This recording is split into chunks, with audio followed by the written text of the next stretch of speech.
The handcuffs bit into my wrists, cold and tight, as the patrol car's red and blue lights painted my face in shame.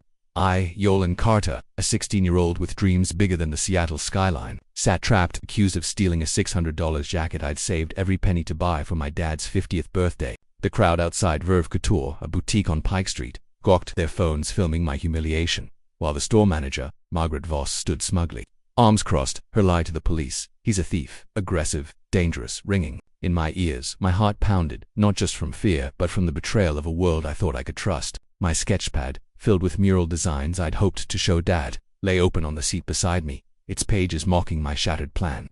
How did I end up here, when all I wanted was to make my father proud?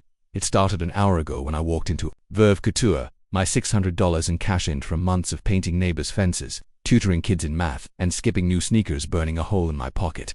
I'm a lanky kid, all elbows and ambition, raised by my dad, Dr. Marcus Carter, a single father who taught me to dream big but stay humble. Dad's turning 50, a milestone for a black man who clawed his way from Oakland's projects to CEO of Pinnacle Style, the fashion empire that owns Verve. I wanted to surprise him with a charcoal gray jacket, sleek and sharp, something to match his strength. My sketchpad, always with me, held murals inspired by his story's vibrant designs of community, resilience, and hope. I'd even sketched him in that jacket, imagining him beaming at his birthday gala. Verve was the place to get it, a boutique, dripping with prestige. But as I stepped inside, I felt eyes on me, sharp and suspicious. Margaret Voss, the 48-year-old manager, clocked me the second I entered. Her blonde hair was pulled tight, her smile faker than the mannequins, but her eyes screamed judgment. I'd heard Dad talk about folks like her, people who see your skin and write your story before you speak, but I figured my manners and money would prove her wrong. "Excuse me, ma'am," I said, my voice steady. "I'm looking for a men's charcoal gray jacket, size large, for my dad's birthday." Margaret barely looked up from her tablet, her fingers tapping like I was wasting her time. "Jackets are over there," she said, pointing vaguely, her tone colder than a Seattle winter. I nodded, brushing off the sting, and told myself she was just stressed. Dad always said to give people grace, so I did. Heading to the racks with my head high, the jacket was perfect, smooth, wool, tailored fit, $600 on the dot. I checked my cash, neatly folded, and smiled, picturing Dad wearing it at his gala. But as I lifted it from the rack, Margaret swooped in, her voice sharp. "Put that down carefully," she snapped. "Those aren't toys." My cheeks burned, but I kept cool. "Yes, ma'am, I'm just checking the size."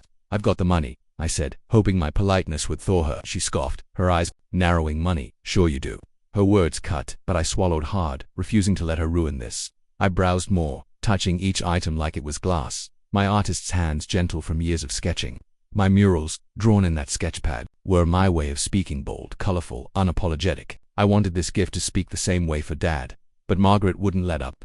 She trailed me, 10 feet back, like I was a shoplifter caught red-handed. Every time I picked up a jacket, she'd appear muttering about expensive items or store policy. My pulse quickened, not from guilt I had none, but from the weight of her gaze, like she was waiting for me to prove her right. I thought of Dad, how he'd faced worse and still built an empire, and I straightened my shoulders, determined to finish this.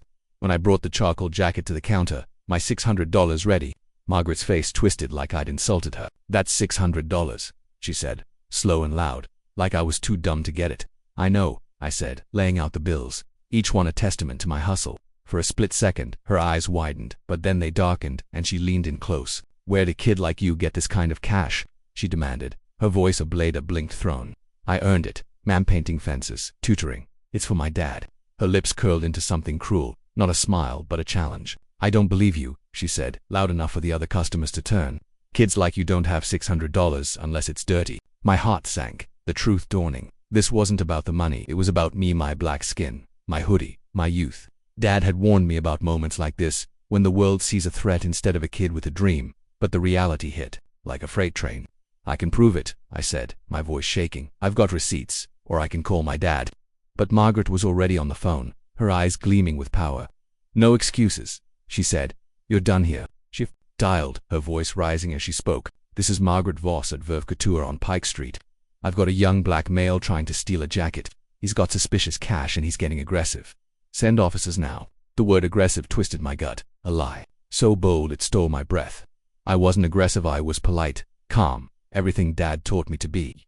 Customers stared, some whispering, others filming, their phones like knives carving my dignity away. I wanted to shout, to tell them I was Yalan, the kid who painted murals for free at the community center, but my throat locked up, tears prickling my eyes. Sirens wailed, closer now, and I clutched my sketchpad, its weight the only thing grounding me. "I didn't steal," I said, my voice breaking as two officers entered, their boots heavy on the floor. The lead officer, a burly guy named Reynolds, sized me up. "Step over here, son," he said, his tone neutral but his hand on his radio. The second officer, a younger woman named Diaz, looked uneasy, her eyes flicking to Margaret.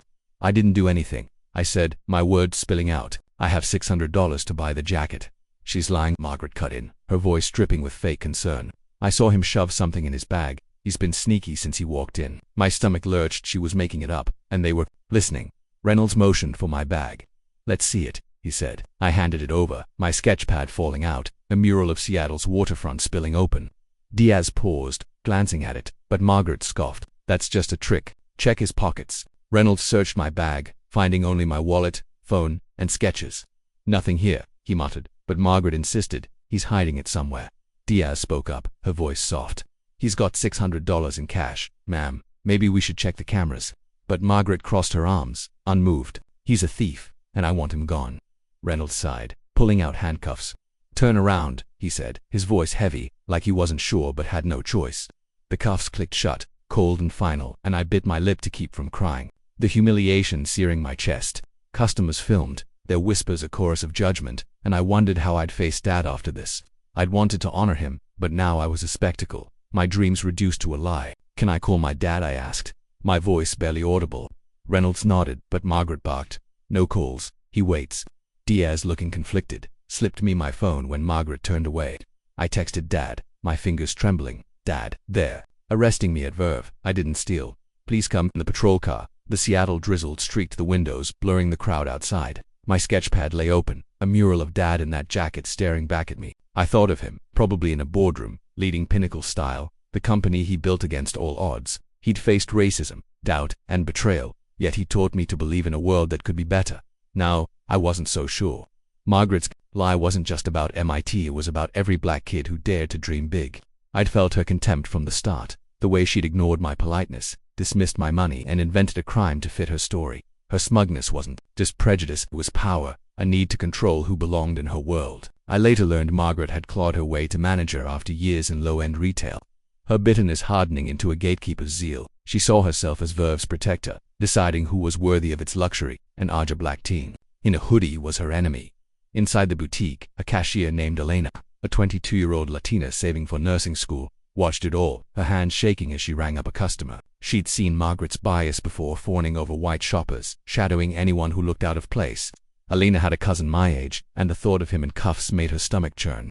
She'd wanted to speak up, to tell the officers I was just a kid with cash, but Margaret's threats to fire dissenters silenced her. I should have done something. She texted her sister, guilt gnawing at her. Outside, a grad student named Malik, shopping for a blazer, filmed the arrest. His ex-post with Justice Forgelin going viral. "This is racism, plain and simple," he wrote, and the comments exploded. Thousands sharing my story.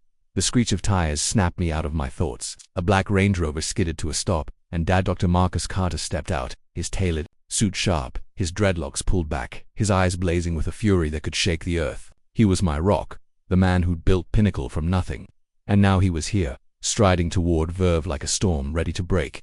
"Get those cuffs off my son," he roared, his voice cutting through the crowd, and my heart surged. Fear giving way to hope. Margaret stepped forward, her confidence crumbling, still clueless about who she'd crossed. "Sir, your son's a thief," she said, her voice faltering. I sat in the patrol car, my wrists still raw from the handcuffs, my sketchpad clutched against my chest like a shield. The Seattle drizzle blurred the world outside.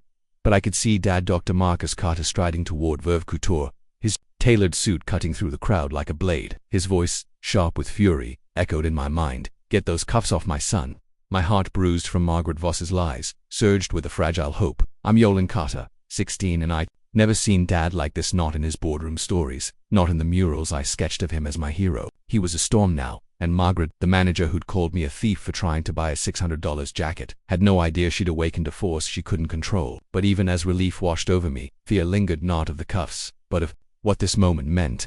Margaret's accusation wasn't just about me. It was a wound on every kid like me, judged before we could speak. I pressed my forehead against the window, praying Dad could fix this, and wondered if I'd ever feel safe dreaming again.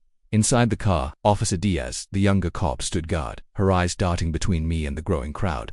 She'd slipped My phone to text Dad, a small act of kindness that kept me from breaking.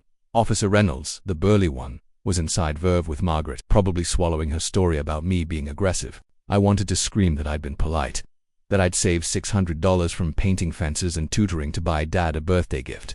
But the cuffs silenced me. Their weight a reminder of how fast a lie could steal your voice. My sketchpad, open to a mural of Dad in that charcoal gray jacket, was all I had left of the joy I'd felt an hour ago. I traced the lines with my eyes, remembering how I'd drawn him standing tall, like he was now ready to fight for me. But the crowds murmured, some angry, some curious, pulled me back. Phones flashed, filming my shame, and I wondered if Dad would see those videos, if he'd think I'd done something to deserve this. Dad's Range Rover was still parked crookedly outside, its engine ticking as it cooled. I'd texted him from this very car, my fingers shaking. Dad, they're arresting me at Verve. I didn't steal. Please come. He'd been 15 miles away in a glass-walled boardroom at Pinnacle Styles headquarters, leading a meeting that could have changed the game for his $100 million fashion empire. I knew because he'd told me about it last night, his eyes bright, with the kind of fire that built dreams from nothing. He was pitching a $50 million expansion, new stores, more jobs, a chance to bring his vision of inclusive fashion to every corner of the US. But there was a catch. Edward Langley, a white investor with a smirk Dad called sharper than a snake's tooth, was gunning for him. Langley had been on Dad's case for months, questioning his modern policies, like hiring diverse designers and pushing affordable luxury. He wants me to fail, Yolan, Dad had said, his voice steady but tired. But I've faced worse. I'd nodded, sketching him in my pad, thinking he was untouchable. Now, seeing him storm toward Verve, I realized how much he'd been carrying, and how my arrest was another weight on his shoulders. I didn't know it then, but Dad had been mid-sentence presenting profit charts to a room of suits when my text lit up his phone. He kept it on silent during board meetings, a rule he never broke, but his assistant, Carla Nguyen, had seen the message and broken protocol to whisper in his ear. Carla, who'd known me since I was a kid drawing crayons on Dad's desk, later told me her heart stopped when she read arrested. Dad's face had changed calm CEO to furious father in a heartbeat. This meeting's over, he'd said, his voice like steel, grabbing his keys and leaving Langley mid-objection. Marcus, you can't walk out on a $50 million deal, Langley had shouted, sensing weakness. Dad turned, eyes blazing. My son's in cuffs, Edward. You want to talk priorities? Take it up with my lawyers. The room fell silent, and Dad was gone, his Range Rover tearing through Seattle traffic, weaving past buses and bikes, his mind on me back at Verve. The crowd was swelling, drawn by the sirens and Moloch's ex-post, #JustIceForJALEN, now trending with thousands of shares. Malik, the grad student who'd filmed my arrest, was still there, his phone raised, narrating to his followers. This kid did nothing but shop, and they cuffed him. This is Seattle, 2025, and it's still happening. I couldn't hear him from the car, but his anger was a spark, lighting up the city's conscience. Malik wasn't just a bystander. He was a history major studying civil rights, and seeing me in cuffs hit him personal. His own brother had been profiled at a mall years ago, and the memory drove him to act. His posts a call to arms for anyone who'd ever felt judged. I'd learned later that his video had reached a local activist group who were already planning a protest outside Verve. But in that moment, I only felt the crowd's eyes, their pity and rage mixing like a storm I couldn't escape. Inside the boutique, Alina, the cashier, was crumbling. She'd watched Margaret target me from the start, ignoring my polite questions while fawning over a white couple buying a $1,200 suit. Elena's hands shook as she bagged their purchase, her mind on her cousin Diego, who'd been stopped by cops for looking suspicious at 15. She'd wanted to tell Margaret to back off, to let me shop in peace, but Margaret's rule was iron. Cross her, and you're out. Alina needed this job. Nursing school wasn't cheap, and her mom was sick, but the guilt was eating her alive. She'd overheard Margaret's call to the police, the way she'd twisted my $600 into suspicious cash, and it made her sick. I let that kid down, she whispered to herself, slipping into the break room to text her sister. I should have spoken up. They arrested a boy for nothing. Her sister texted back, you still can. Don't let her win. Elena's resolve hardened, but fear kept her frozen, her heart torn between courage and survival. Margaret, meanwhile, was inside with Officer Reynolds, spinning her tale with a confidence that made my skin crawl. I couldn't hear her, but I could imagine her words, the same lies she'd told when she called 911. He was aggressive, hiding something, a threat. Margaret wasn't just prejudiced. She was calculated, her bias a weapon she'd honed over years. Dad's company files, which I'd peek at later, showed Margaret had been with Verve for a decade, climbing from sales clerk to manager through ruthless ambition. She'd grown up in a small town, where outsiders were suspect, and carried that mindset to Seattle, masking it with store policy. To her, Verve was her kingdom, and I was an intruder, my blackness a challenge too. her control. But there was more. Margaret had been passed over for a district manager role last year, a job given to a younger black woman. The rejection festered, turning her suspicion into venom, and I'd walked right into her crosshairs. Dad's voice broke through my thoughts, louder now, outside the patrol car. "I want my son out of those cuffs now," he shouted, and Officer Diaz flinched her hand on the door. I leaned forward, my breath fogging the window, and saw Dad facing Reynolds, who'd emerged from Verve with Margaret trailing, her face a mix of defiance and unease. The crowd parted for Dad, his presence like a force of nature, his dreadlocks swinging as he gestured. I knew that looked calm on the surface, but a fire underneath, the kind that had shut down boardroom skeptics and built Pinnacle from a single store to a national brand. But this wasn't about business. This was personal, and I could feel his pain, a father watching his son caged for no reason. I wanted to run to him, to tell him I'd tried to make him proud, but the cuffs held me back, a reminder of how fragile my dreams were. Dad's phone was buzzing, but he ignored it, his focus on Reynolds. I learned later he'd called his network on the drive over his lawyer, Alicia Brooks, who was already drafting a civil rights complaint, his sister Tanya, an activist with ties to Seattle's NAACP, and Dr. Lena Patel, a pediatrician who'd treated me since I was a kid. Tanya was on her way organizing a community art protest, a new idea where local artists would paint murals outside Verve demanding justice.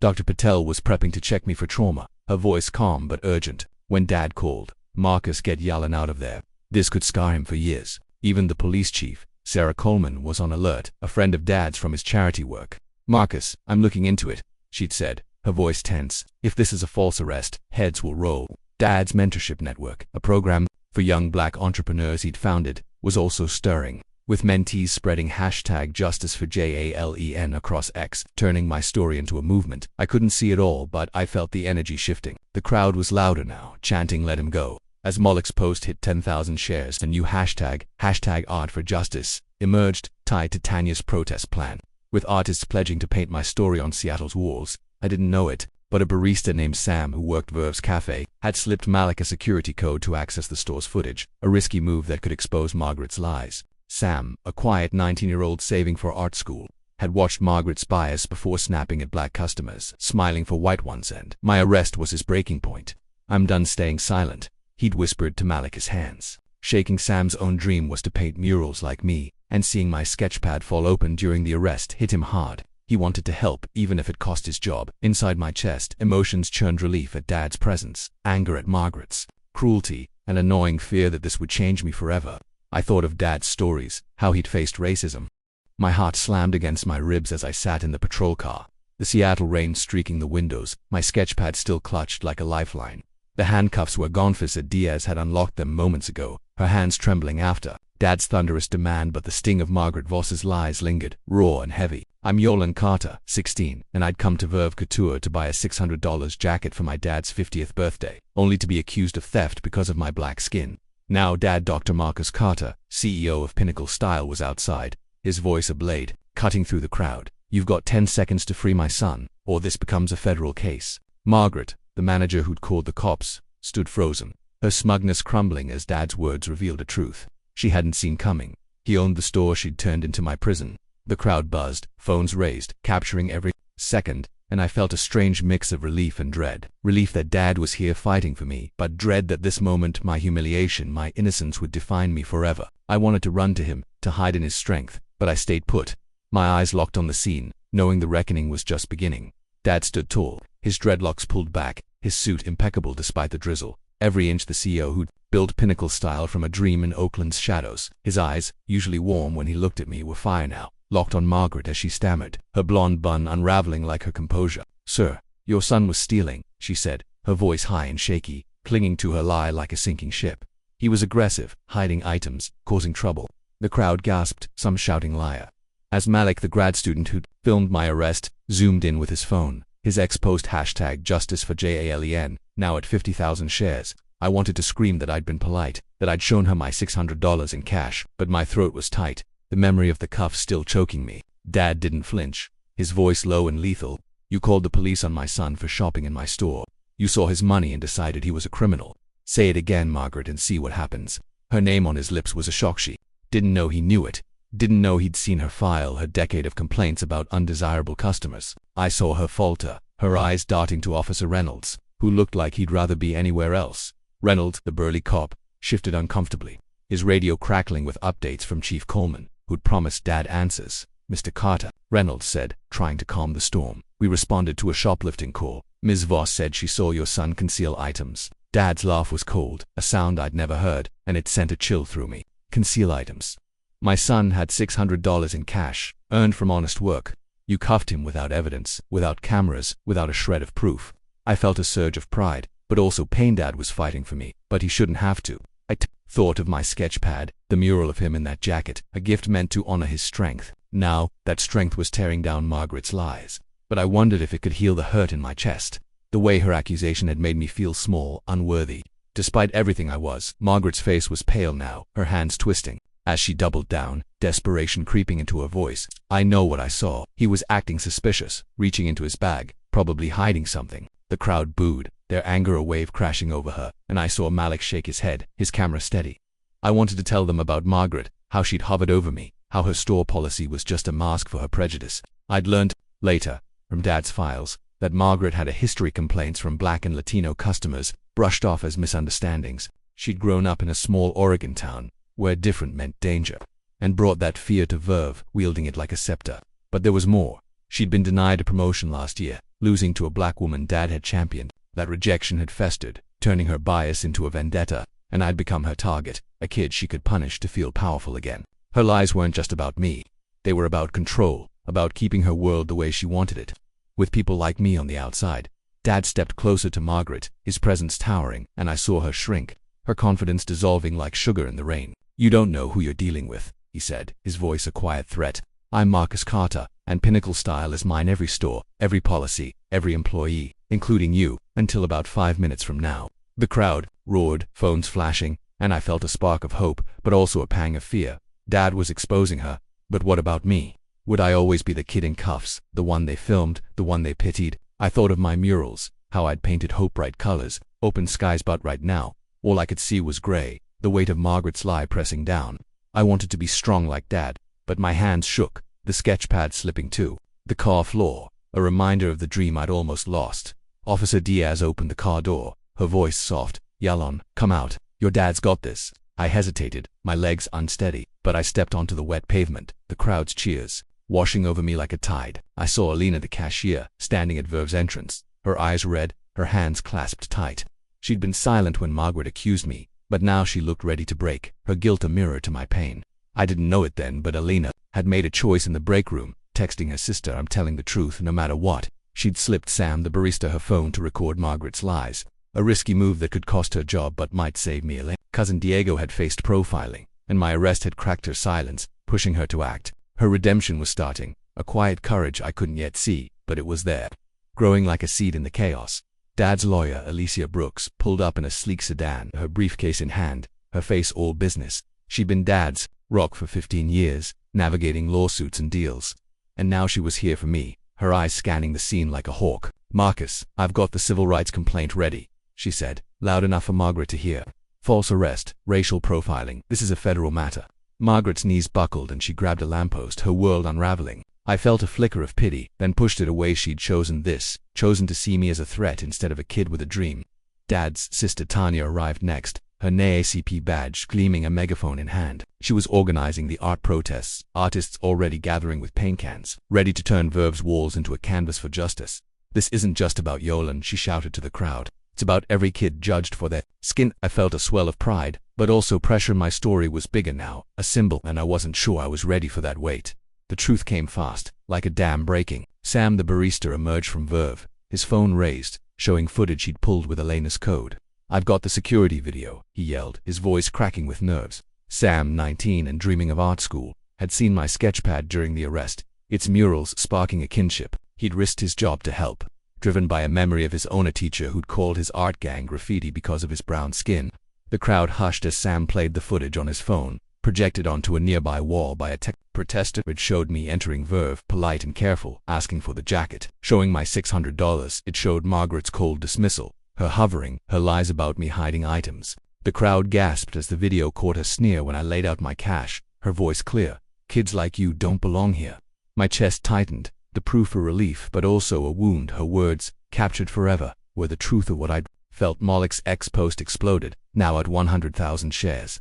with a new viral challenge, #ArtForJustice, where artists posted sketches inspired by my story, demanding change. A local news van rolled up, reporters scrambling, their cameras on Dad as he turned to Margaret, his voice deadly calm. "You're fired, Margaret Voss. You're banned from every Pinnacle property, and you'll never work in retail again. If I have my say." Margaret collapsed against the lamppost, tears streaming, her kingdom gone. "Mr. Carter, please," she stammered. "It was a mistake. I was protecting the store." Dad's eyes narrowed. "You protected your prejudice, not my store.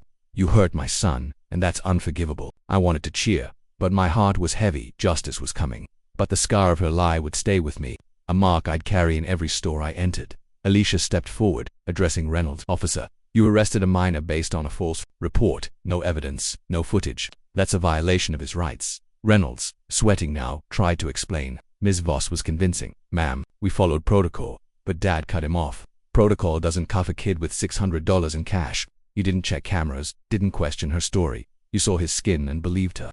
I felt a lump in my throat. Dad was naming the truth, the one I'd felt but couldn't say.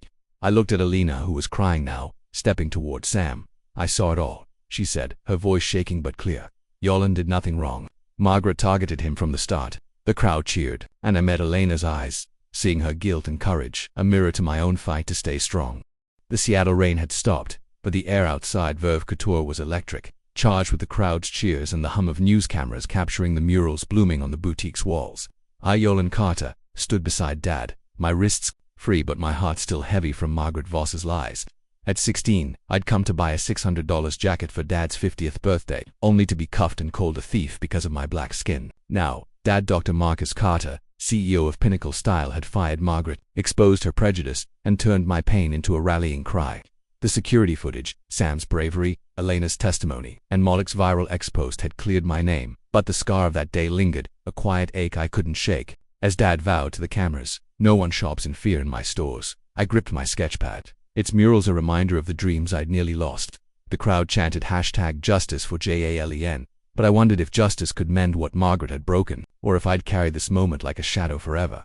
Dad's hand rested on my shoulder, steady and warm, but his eyes were on the future, already mapping out change. He'd always been like that, turning pain into purpose. A lesson he'd learned growing up in Oakland, where every door was locked until he built his own. I saw that fire now, not just for me, but for every kid who'd faced what I had. "Yolan," he said, his voice low so only I could hear, "this isn't just about us anymore. We're fixing this for good."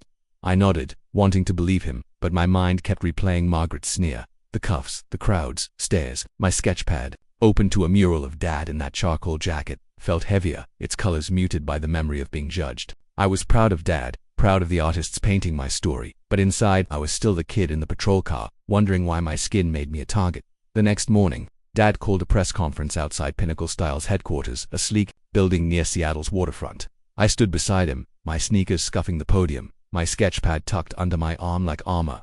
The crowd, reporters, activists, locals, was bigger than at Verve, their faces a mix of anger and hope. Malik was there, his phone still recording. His #ArtForJustice challenge now a national movement with thousands of sketches flooding Extania. Dad's sister stood nearby, her NAACP badge gleaming, coordinating a youth mural festival, a new idea to showcase young artists like me, turning pain into art. Alina and Sam, the cashier and barista who'd helped expose Margaret, were in the front row, their faces nervous but resolute. I met Elena's eyes, seeing her guilt soften into pride, and Sam's nod, a quiet promise of solidarity. They'd risked everything for me, and I wanted to thank them, but words felt small against the weight of what we'd shared. Dad stepped to the microphone, his voice steady but fierce. "What happened to my son Yolan is unacceptable, but it's not unique. Every day, kids like him face suspicion for existing. That ends now," he announced. The Yolan Carter Fund, a $15 million initiative to support youth facing discrimination, offering scholarships, art grants, and mentoring. My chest tightened, hearing my name tied to something so big, something that could change lives. I thought of my murals, how I'd sketched hope for my community. And now Dad was making that real, giving kids like me a chance to dream without fear. The crowd cheered, but I felt a pang of pressure. My story was a symbol now, and I wasn't sure I could carry that weight.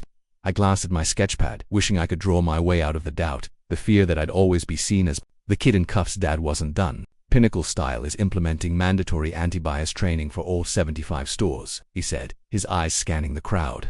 "We're hiring diverse staff to reflect our communities, and every store will display a customer equity pledge. Zero tolerance for discrimination." The reporters scribbled, cameras flashed, and I saw Tanya smile, her mural festival plans aligning with Dad's vision. I thought of Margaret, her prejudice rooted in a need to control, and wondered if she'd watched this, if she'd felt the ground shift beneath her.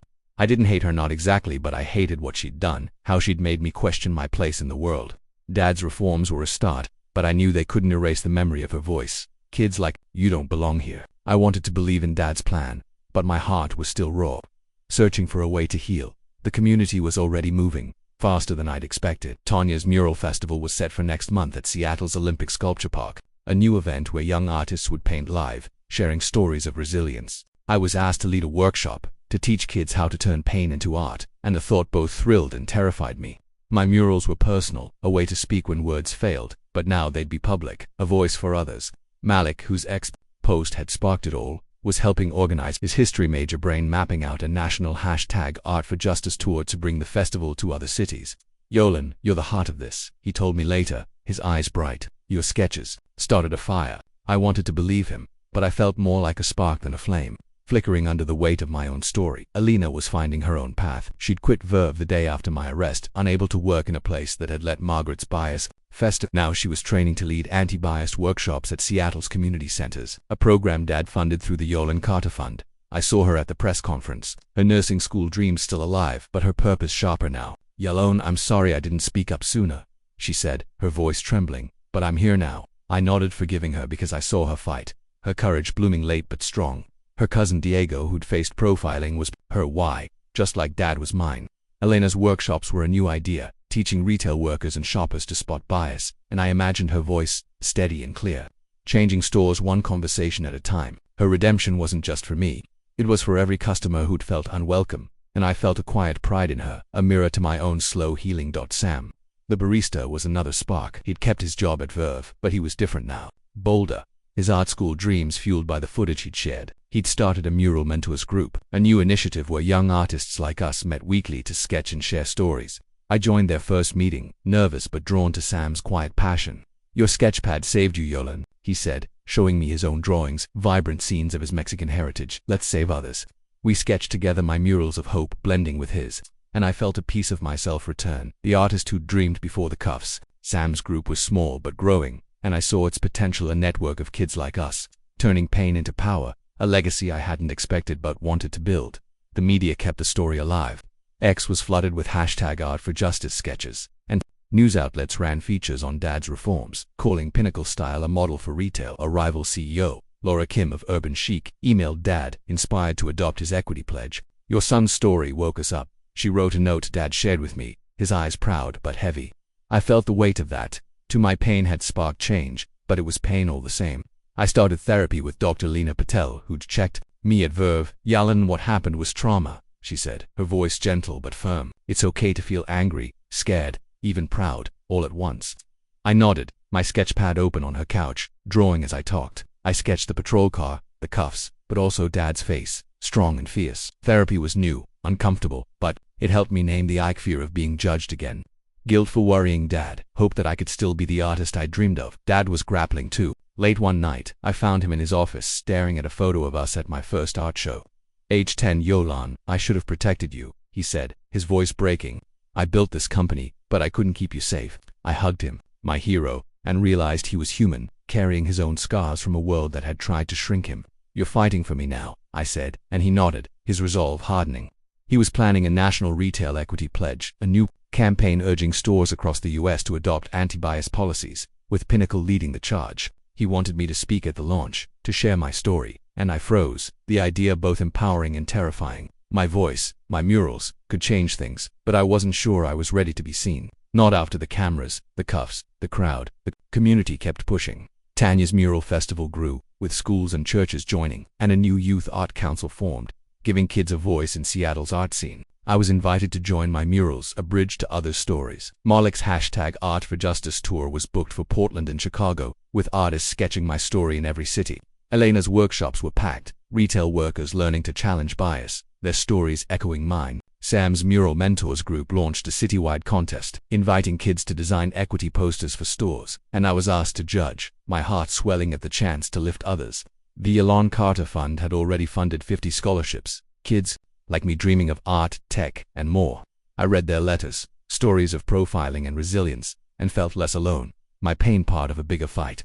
The Chihuly Garden and glass glowed under Seattle's night sky, its vibrant sculptures reflecting the light of Dad's 50th birthday gala, a celebration of his life and the legacy we'd forged through pain and triumph. Yolanda Carter stood among 300 guests, family, friends, activists, artists, my heart swelling as I watched Dad, Dr. Marcus Carter, step onto the stage, wearing the charcoal gray jacket I'd fought to buy him. At 16, I'd walked into Verve Couture to surprise him for this day, only to be cuffed and called a thief because of my black skin.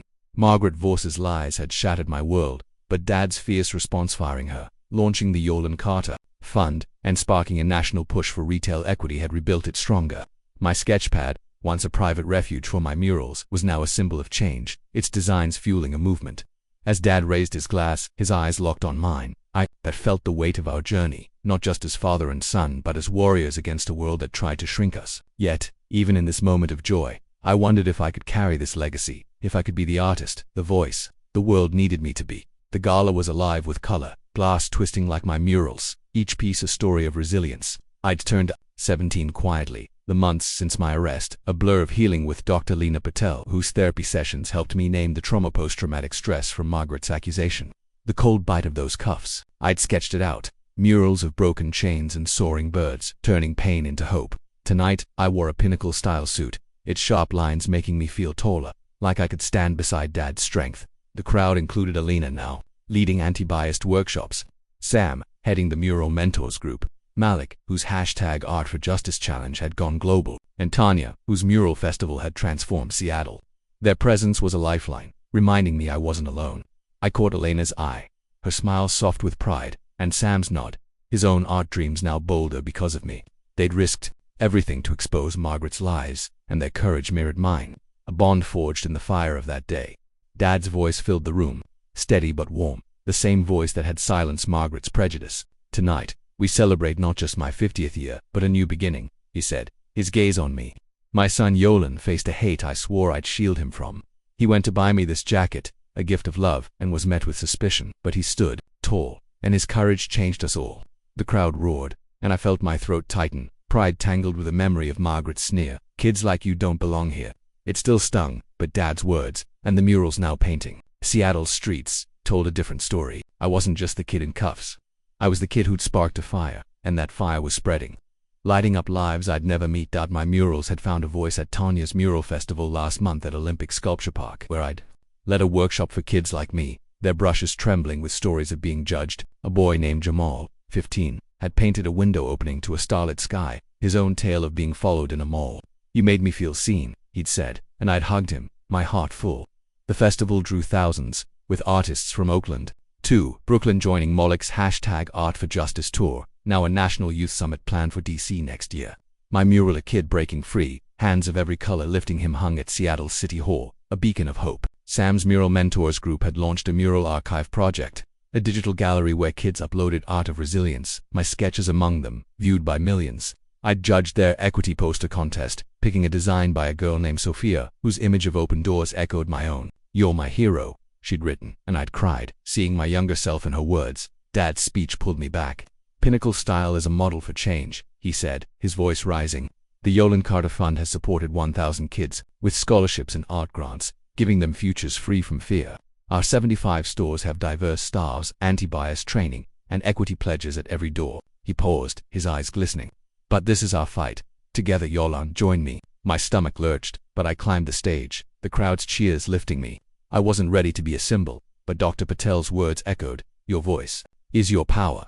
I took the microphone, my hands unsteady, and faced the sea of faces: Elena, Sam, Malik, Tanya. Strangers who'd shared my story on X. "I just wanted to make my dad proud," I said, my voice wavering. "But I learned that when someone tries to break you, you can build something bigger." My murals, your support, their proof, were stronger than hate. The applause shook the room, and Dad's arm around me was a promise I'd never lose. Journey was a light in the crowd. Her Shop with Respect campaign, born from her guilt for staying silent, had gathered 5,000 signatures, customers pledging to call out bias in stores. She'd trained 2,000 retail workers in her workshops, her voice now steady, her nursing school dreams paired with a mission to change retail. Her cousin, Diego, now advocating for himself, stood beside her, his smile a mirror to my own growth. Sam's Mural Mentors had grown to 300 kids, their archive a living testament to our stories. He'd been accepted to art school, his portfolio, dedicated to me, a mural of us painting side by side. "You showed me art can fight," he'd said, and I'd hugged him, our dreams intertwined. Moloch's Youth Summit was shaping up, with me set to speak. My murals a call to lawmakers for equity. Tanya's Youth Art Council had chapters in 5 cities, and I'd co-chair the Seattle one, teaching kids to make art that mattered there. Courage, Alina's voice, Sam's art, Moloch's fire. Tanya's vision was my courage, too. Dad's retail equity pledge had swept the nation, with 500 stores signing on, from Laura Kim's urban chic to mom-and-pop shops. X buzzed with hashtag shop without fear. Photos of pledge signs in windows, a movement born from my pain. A PBS special called it the Yalen Carter legacy, and I flinched at the weight, but Dad's smile grounded me. "You did this, son," he said, his voice soft. We'd painted together a new ritual, our murals hanging in his office, a reminder of our bond. Therapy with Dr. Patel was ongoing, my sketches of cuffs and open skies helping me heal. Some days I still hesitated at store doors, Margaret's voice a ghost, but I was learning to push through. My art a shield. Dad had his own ghosts. He'd confessed his guilt for not protecting me, but our fight had healed him too. "You're my strength, Yolan," he'd said, and I'd seen him cry, a rare gift. The gala was a turning point. Not just for us, but for Seattle. Tanya announced a National Equity in Art Day, a new event where cities would host mural festivals, inspired by ours. The Yalen Carter Fund had grown to $25 million, funding 2,000 kids. Their letters a nightly ritual for me. One boy, Ethan, wrote, "I was profiled, but your story gave me hope." I wrote back, my hand steady, knowing my pain was their power. As Dad ended his speech, he raised his glass to me. "Yolande taught us love outlasts hate," he said, his voice breaking. "This jacket, this night, is his gift to us all." The crowd stood, their ovation a wave, and I felt tears not of shame, but of a love so fierce it buried my lie. My final mural, unveiled tonight, showed a city of open doors, kids painting without fear, and the crowd gasped, seeing themselves in it. Alina, Sam, Malik, Tanyod, Dade each added a stroke, our story woven together. Standing there, I reflected on my journey. That day at Verve had cracked my world, showing me how racial bias and stereotypes could steal your voice in an instant. Margaret's implicit bias, her need to control, her fear of kids like me had turned me into a target, but it also taught me resilience. I'd learned that pain can spark change, that my art could speak louder than cuffs, that community, Alina, Sam, Malik, Tanyuk, could lift you higher than hate could pull you down. I'd learned to forgive, not Margaret, but myself, for feeling small that day. Most of all, I'd learned that love for Dad, for my art, for a better world is the strongest force of all. It wasn't easy. Some days I still felt the cuffs, the stares. But every mural, every kid I helped, was a step toward healing, a promise that no one would feel what I felt. If you were in a similar situation, facing racial bias, stereotyping, or implicit bias, how would you approach it to achieve the best possible outcome? Would you speak, paint, fight, or build, knowing your voice could change the world? I looked at Dad, his jacket gleaming, and knew I'd keep sketching, keep fighting, for every kid who deserved to dream free.